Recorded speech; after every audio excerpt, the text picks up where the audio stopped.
Yeah. What it is, it's your boy Eddie Cypher back with another episode of the studio session. And today we have a special guest in the building. Let me tell you a little bit about her from Hinesville, Georgia. Yes. She's a songstress. She got a loving personality. She's a free spirit.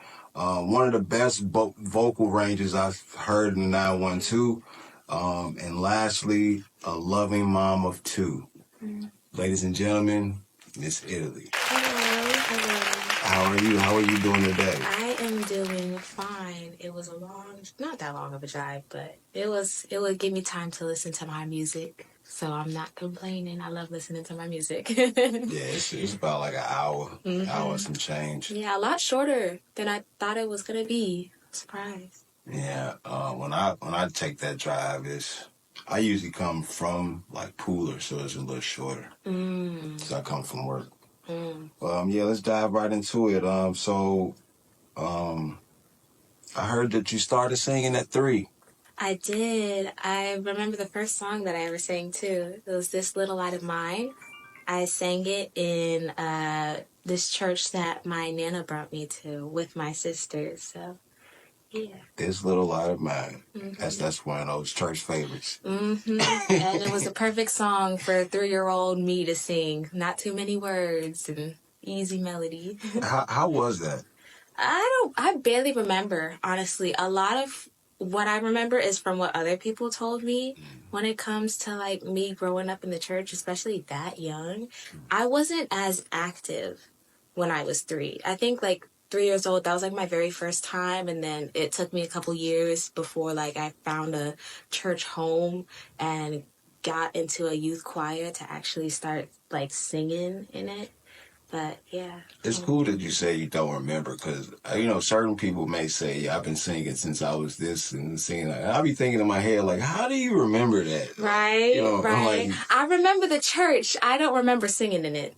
I just remember people telling me, yeah, I remember you used to sing in the church. You was 3 years old, just singing your heart out. I was like, oh, no, I'm glad you remember. I can't recall.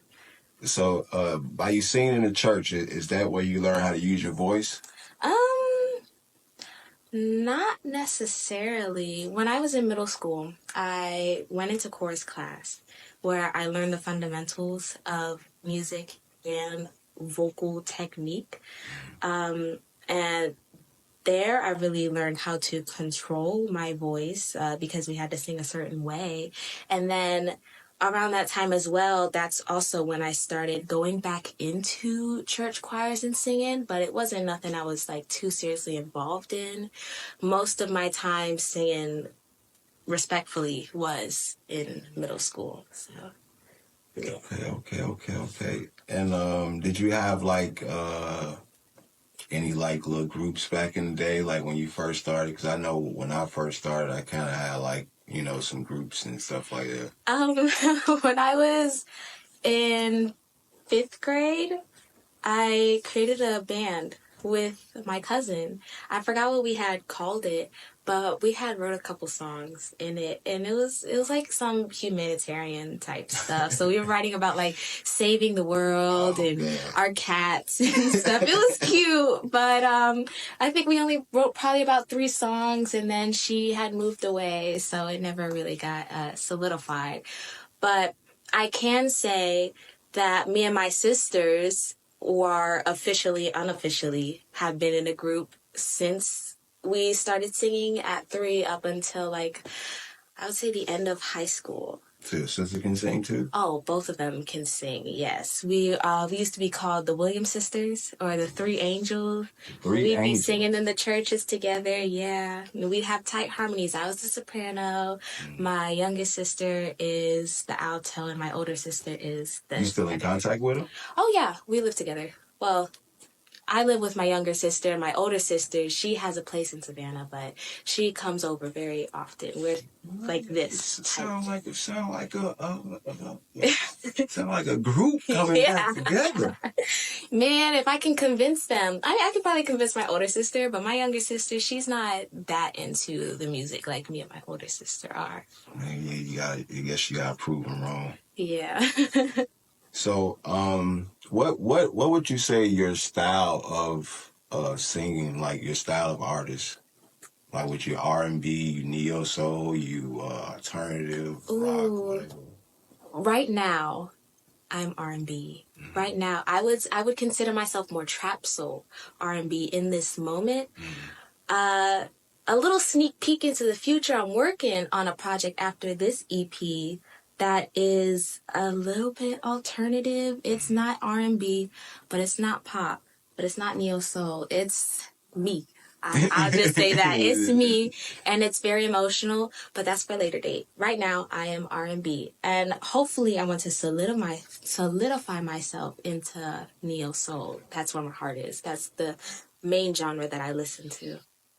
Cool, cool. So, by you being R&B, what do you see missing from R&B in 2025? Like, what would you see missing?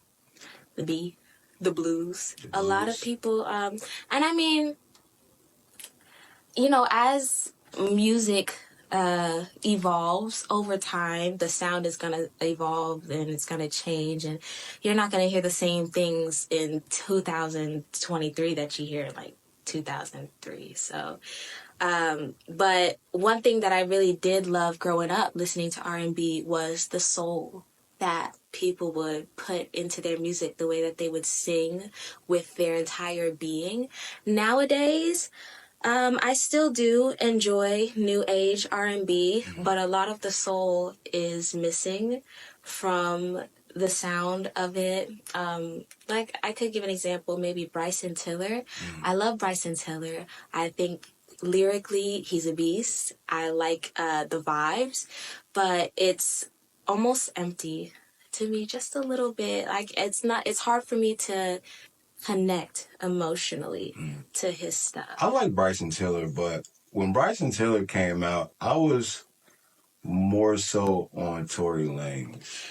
Yeah, I haven't listened much. I know like maybe 3 songs by Tori, and from what I've heard, he's good. But it's really hard for me to get into that type of music, especially from men, because there is such a disconnect from what they sing about to how I would like to relate to music. So I listen to everybody. It doesn't matter the gender. I love male R&B artists and female R&B artists.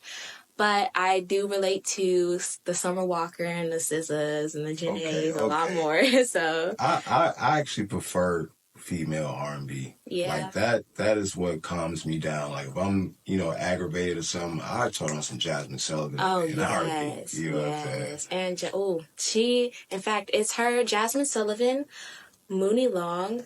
And I was just talking about this with my sister. We was talking about like the R&B artists who actually kind of still do incorporate that soul into today's music. They got it.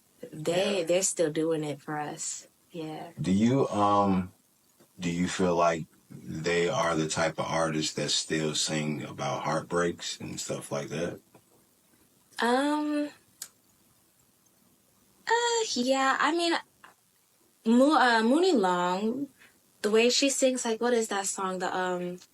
You were made for me. That song Yeah. is like the pinnacle of like heartbreak, longing, yearning for like your other, and it's like that's like the true essence of what R&B, because R&B is like it is more on the solemn, sad type side. I mean, you got your happy tracks too, but R&B was built off of heartbreak, and it was built off of vulnerability and opening your heart and pouring your heart and your soul into your music. And Jasmine and Mooney Long and even SZA. Honestly, SZA is a little bit more alternative R&B, but she still kind of gives that vulnerability, still opens her soul and allows me to connect with her in a more in-depth way than I would say the others allow me to. So have you wrote any songs catering to a heartbreak or after a heartbroken Uh, situation? Let me think. I would say yes. Not any on this upcoming EP. These are more surface level type. I'm just trying to catch a vibe and work through my issues by myself. But I do have some in the vault that is like me absolutely gut wrenched, pouring my heart out, screaming, crying, snot nose, tears running down my face type songs that I definitely got a little bit more vulnerable than I'm comfortable with people hearing. Just yet. It's gonna get there though. So I was listening, like I was looking at one of your TikToks, and I want you to shed some more light on this group I heard about. Tell me all about All True Gentlemen. Oh, that's my dad's group that he created back in the 90s, early 2000s. I mean, he's played a song for me like back in the day when we were still young, but I don't remember it. I wouldn't be able to ask him about anything now because he sadly passed away when I was 17. But it's something that he has talked about that I know he was very fond of being a part of. Music is a big part of his life, and it's the main reason that it's a big part of my life because of his love for music and R&B. I saw him growing up singing, enjoying music, listening to Usher and Neo and Jodeci and all them. So yeah. So you know about all the greats then. Oh yeah, absolutely. In fact, that's my whole playlist. I love me 90s and 2000s R&B. Yeah, my dad does music, and like you said, it passed down to you. So my dad passed it down to me, and I passed it down to my daughter. Because my daughter does music too. Yeah. But she wants to do like her own thing, find her own way. Even though I have all this stuff over here, she got all her stuff over there. So. Right. You gotta be independent just a little bit to find your own voice. But eventually, you know, I mean, how old is she? She is 20. Well, going on 20. Yeah. Eventually, she's gonna find her way back. And I'm always here for her whenever she need me. You know. But she's more on the pop side. Like she's more like her favorite artist is Billie Eilish. Yes. Okay, Billie. I love Billie. I mean, I don't listen to her, but I love her sound, and I love how she expresses that sound in her music. I think it's very original. I love pop music too.